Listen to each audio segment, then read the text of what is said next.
50 साल बाद मौजूदा 1 करोड़ की वैल्यू कितनी होगी? बढ़ती महंगाई करेंसी की कदर गिरा रही है। क्या आप जानते हैं कि मौजूदा 1 करोड़ की 50 साल बाद कितनी वैल्यू होगी? आज अगर हम बड़ों से सुनते हैं कि दूध 5 रुपए लीटर, गोश्त 10 रुपए किलो, तेल 20 रुपए लीटर, आटा 2 रुपए किलो, सोना चंद 100 रुपए तोला होता था, तो हमें हैरत होती है। ताहम ये हैरत नहीं बल्कि करेंसी की कदर गिरने का अमल है जो बढ़ती महंगाई गिराती रहती है। मिसाल के तौर पर अगर आज हम दूध 220 रुपए लीटर खरीद रहे हैं तो आज के ये 220 रुपए हमारे बुजुर्गों के दौर के 5 रुपए के मसावी थे। यही फॉर्मूला आने वाली दहाइयों में भी लागू होगा।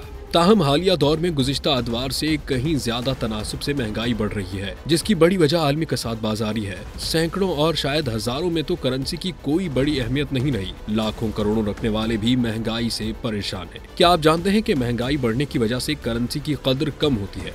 अगर इसी रफ्तार से महंगाई बढ़ती रही तो आज जिसके पास 1 करोड़ रुपए है, ये रकम 50 साल बाद मौजूदा दौर के हिसाब से कितनी वैल्यू रखती होगी? अगले 10 से 50 साल तक करेंसी की गिरती वैल्यू के आदाद-ओ-शुमार जारी किए गए हैं। 50 साल बाद 2075 में मौजूदा दौर का कोई फर्द जिंदा रहा तो हालिया 1 करोड़ की करेंसी से वो उस वक्त सिर्फ वही चीज खरीद सकेगा जो आज तकरीबन 5,42,000 रुपए की खरीदी जा सकती है।